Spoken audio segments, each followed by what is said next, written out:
Good day, students.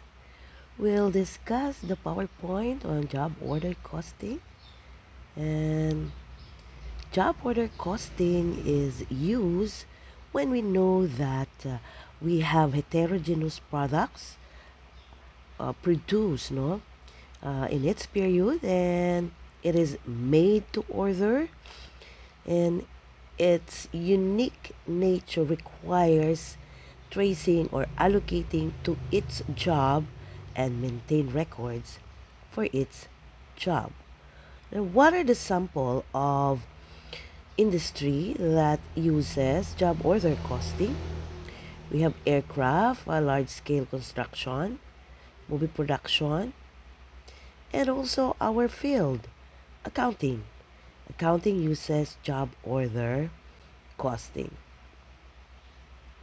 And how do we normally allocate or assign or accumulate?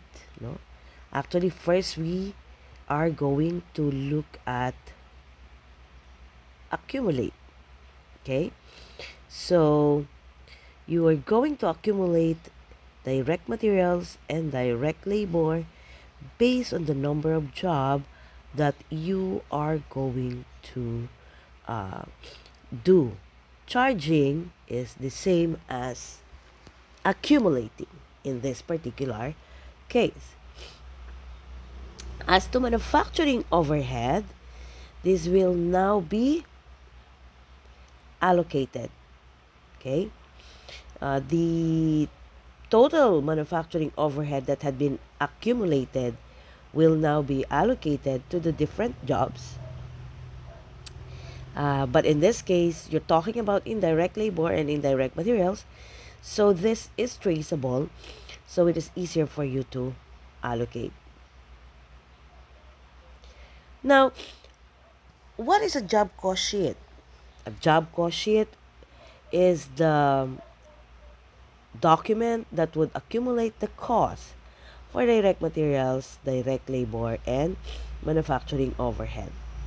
Other information that will be provided will be the job number, the department involved with the activity, and the type of item being produced, when it was started, completed, and how many products had been completed. Likewise, the cost summary will be included for direct materials, direct labor, and manufacturing overhead. This would include total cost and also compute the unit cost. Your date number and balance of the units shipped, the number will be quantity, no? Will also be reflected. And in order for you to measure the direct material cost, it will be the requisition form that you are going to use. Indicated will be the number and the job and the department involved, the description of the materials, how many materials had been requested, the cost per unit of per fit. No? There's a unit cost on a description of the material is fit, so this is the cost on a 12 fit basis.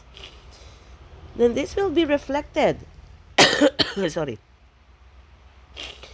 in your job cost sheet. No? So the total in the requisition form is 116, yan, and also included in the cost summary. Then we'll have the direct labor cost. The basis will be the time ticket. You would reflect the starting time and the ending time and how many hours before you completed the task.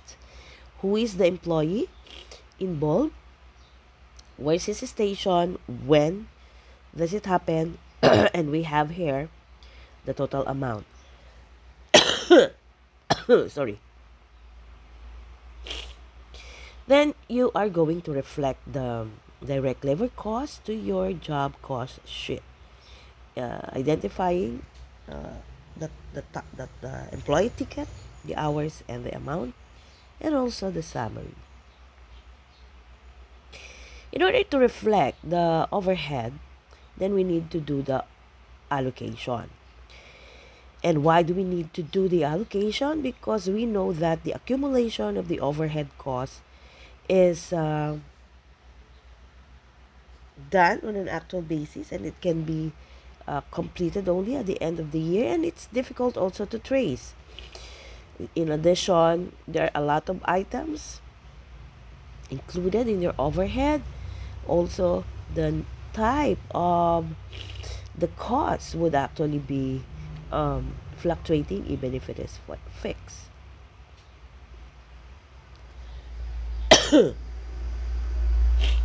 The basis for you to compute your manufacturing overhead application will of course be how much is the total, okay? And the denominator will be the cost driver. And you have to be very careful on the defined cost driver. In this case, we use the total units. And the need for the predetermined overhead rate. What's the other term for predetermined? The standard factory overhead, or it's also applied. Okay? Pwede rin siyang budgeted. Okay? Um, because your actual data, as we have made mention previously, or actual overhead costs can fluctuate seasonally, no? And this can mislead us because as much as possible, we would like to have, uh, no, yung even uh, application, diba? Yan. And what are the processes involved or the steps involved in computing for the predetermined overhead rate? We should know our allocation base. Would it be labor cost, labor hours, okay? Because we're assuming here that it is single pool. Then we have to know the fixed component and the manufacturing component. That is the behavior of cost. And we are going to use your algebraic model. Y is equal to A plus BX, or total cost is equal to fixed cost plus variable cost. Then we can now compute for the predetermined overhead rate. And once we have computed the predetermined overhead rate, we can now apply it or allocate. Okay? So, we have a sample. We have 160,000 direct labor hours. The fixed overhead is 200 and the variable rate is 2.75. So based on the cost function, you multiplied the rate of 2.75 to your labor hours. You have now your variable cost. You add it. So we have a total of 640,000. This would be allocated to or applied at 160 direct labor hours. So we have 4 direct per direct labor hour. Now you can apply based on direct labor hours. So magkagaling dito sa direct labor 8, rate na na-compute natin 4. So we have 32 as the manufacturing overhead rate. We can now have the total cost, no? And that is 236. How many units do we have? So you just have to divide it by 118 because the units completed is 2. So 236 divided by 2. Now you're asked in this sample problem, what should be recorded as the cost of job? So it should be direct materials of 200, labor hours, and overhead. You just have to compute your overhead, 760 divided by 20, okay? And that would be, yan, 730 pesos. We have to be careful on the basis. So you have 215, then 10 direct labor hours. Yan. Okay? Where do we get the 38? That would be 76 divided by 2, or 760 divided by 20. Next, we have to look at the flow of costs, no, using the account and the journal entries. Sorry. Now, before we discuss the journal entry, let's review the concept. We know that the raw materials are what you use to uh, produce the product, work in process, or what you were not able to finish, but you have already the materials, labor, and overhead. Finished goods will be your final product, and the cost of goods manufactured will be indicating your product cost, no, this period. And so, how do we show the flow of costs? You see, you were able to see it. Um, Materials purchases will be debited to raw materials, and the used materials will be uh, debited to work in process, the requisition material, and labor and overhead will now be charged to work in process. All the finished item will be charged to finished goods. Those that had been sold will be to the cost of goods sold, and your period costs will be classified either selling or administrative. Items presented in the balance sheet are the inventory of raw materials, work in process, and finished goods. And your income statement, the expired cost will be the cost of goods sold and the selling and administrative. Now, how are we going to show it in the T account? Take a look. Okay. So, pa-purchase mo, i-requisition, kay-credit, mapupunta sa work in process. Pag nagamit na, ayan. Then, this is your sample. You purchase materials, so you debit materials. And if it is on account, so credit accounts payable. And you requested 43,000 from the storeroom. 40,000 is direct, 3,000 is indirect. So you're going to debit the work in process and manufacturing overhead. You will credit your raw materials control. Then, how about labor? Of course, your payable, no, will be or your payroll will be forwarded to your working process in a job cost sheet, and it will be applied to manufacturing overhead for the indirect labor.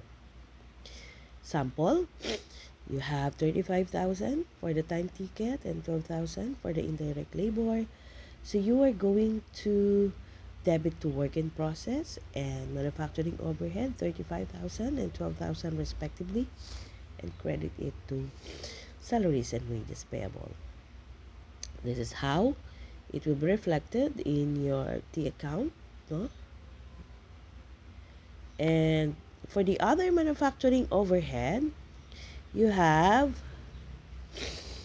utilities, depreciation, and property taxes. You have to debit it to manufacturing overhead control or manufacturing overhead because these are your all actual, and will credit utilities payable, accumulated depreciation, and property taxes. The sequence will be after you have recorded all the actual manufacturing overhead and you have determined the applied, you can now allocate the overhead applied to work in process. And uh, when you apply it, no, it will be a debit to work in process and a credit to manufacturing overhead. That's how you apply your overhead. As to non-manufacturing, we have it, no.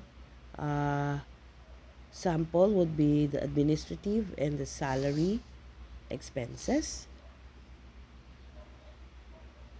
And how are you going to record it? Debit to expense and credit to payable. Then, once you were able to apply all the costs and you're able to finish the product, including the work in process in the beginning, and now your cost of goods manufactured, which will be transferred to the finished goods account, and all your finished goods of 27,000 no, i-credit mo na dyan yung work in process, will now be forwarded to the cost of goods sold section. Then, the finished goods that were sold to client, ang sabi ay, uh, it was worth 43,500. So, you sold at 43,000 and the cost incurred for that is 25,000.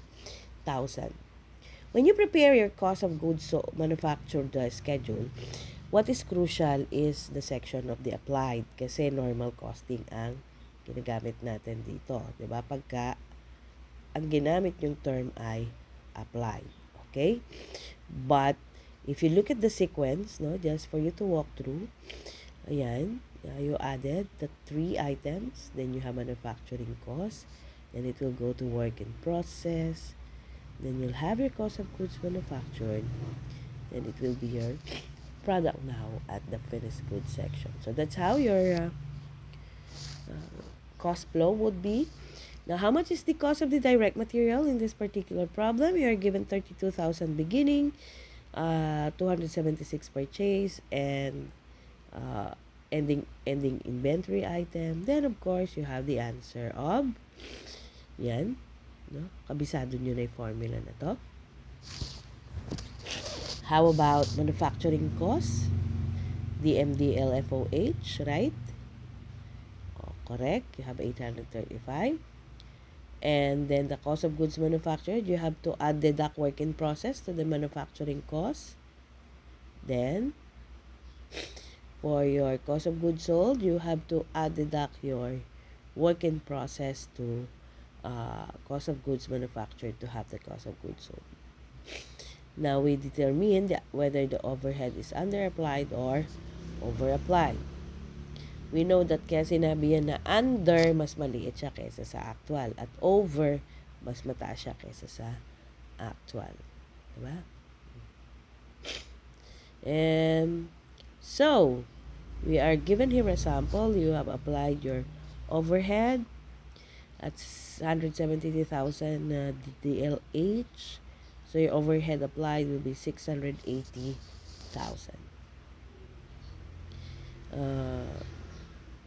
How about the 30,000? You just have to recognize that it has to be done, no? Kasi sabi actual is to 1 point. Okay. Anong gagawin natin dyan? You have 4, multiply mo sa 290, then you have 50,000. And this will now be posted in the cost of goods sold, cost of manufacturing. And what would happen if it is overapplied?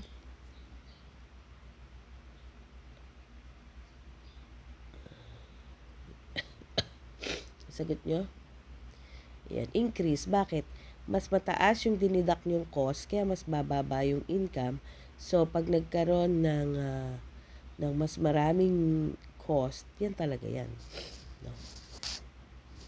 Pag nag-adjust tayo. I-adjust nyo yung overapplied kaya tataas yung operating income mo.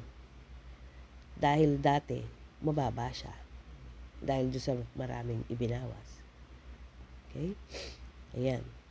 Now, the predetermined overhead rates are normally complex, so it's better if you will be looking at a good basis, diba? Yan. And we all know that service company, no? Ours is a service type, pag-render ng service natin. So, that's it. Hope you learn something, no? And any question, you have to post it to our group. Thank you and good day.